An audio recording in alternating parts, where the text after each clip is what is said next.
RSS कोटे की अब चर्चा हो रही है सर, क्या कोई आरएसएस कोटा भी होता है? कि हम लोग ये सुनते हैं कि नेता दल बदलता है, एक दल से दूसरे दल जाता है, लेकिन कुछ नेताओं ने उसके आगे का गुणागणित लगा लिया है।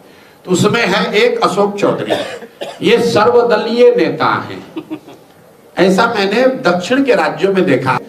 दक्षिण के राज्यों में ऐसा होता है कि परिवार के अलग अलग सदस्य 2 या 3 पार्टियों में रहते हैं ताकि कोई भी सरकार आए उनको नुकसान ना हो। तो अब अशोक चौधरी जो है ये बिहार के पहले सर्वदलीय नेता हैं।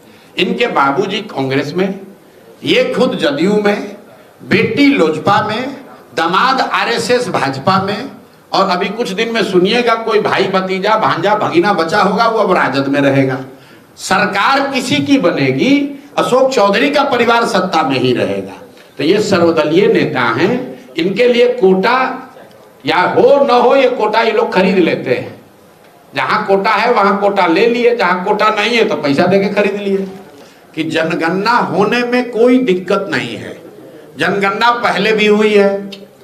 आप लोग भूल गए हैं कि पिछला जो देश में सेंसस हुआ उसमें भी जातियों की गणना की गई है, उसको रिलीज नहीं किया गया क्योंकि जो जातियों की गणना की गई तो सरकार को जब आंकड़े मिले तो आंकड़े इतने डिस्टॉर्टेड थे, मतलब वो बिलीवेबल नहीं थे, विश्वसनीय नहीं थे।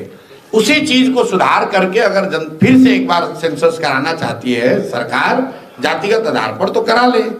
जानकारी समाज के बारे में, समाज के विभिन्न वर्गों के बारे में जितनी ज्यादा जानकारी सरकार या नीति बनाने वालों के पास रहेगी उतना ही अच्छा है। लेकिन सिर्फ जानकारी इकट्ठा हो जाने से समाज नहीं सुधरता है। दलितों की गिनती, मुसलमानों की गिनती तो आजादी के बाद से हो रही है। तो आप मुझे बताइए कि अगर गिनती हो जाने मात्र से ही अगर स्थिति सुधरती तो आज कम से कम मुसलमान और दलित भाइयों की स्थिति सुधर गई होती।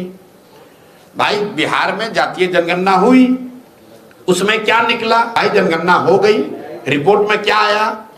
एक रिपोर्ट का ये फाइंडिंग है कि आज भी 35 बरस सामाजिक न्याय का ढोंग करने वाले लोगों के राज चलाने के बाद भी 5% से कम दलित और अति पिछड़े समाज के, मुस्लिम समाज के लोग 12वीं पास करते हैं। आप मुझे बताइए कि उसी जनगणना के आधार पर नीतीश कुमार ने 24 नवंबर 2023 को यह कहा कि 94 लाख जो गरीब परिवार इस जातीय सर्वे में पाए गए उनको 2-2 लाख रुपए की सहायता राशि दी जाएगी। आप सभी वरीय पत्रकार हैं, आपने आज तक किसी नेता से पूछा कि भाई ये 2 लाख रुपया कब दीजिएगा? भाई जातीय जनगणना हो बहुत अच्छी बात है, लेकिन उसका फायदा तब होगा जब जातीय जनगणना में जो रिपोर्ट आए उस पर काम हो। आप लाइब्रेरी में जाइएगा, उसमें बहुत किताब है, तो उससे उसको पढ़ के न्यूटन आइंस्टीन हो जाइएगा। जब तक उस किताब को पढ़िएगा नहीं, जब तक उसको समझिएगा नहीं, तब तक किताब को देखने से क्या हो जाएगा? लाइब्रेरी में हम जाएंगे तो हम विद्वान हो जाएंगे। लाइब्रेरी में जाकर हमें पढ़ना पड़ेगा, उसकी समझ बनानी पड़ेगी।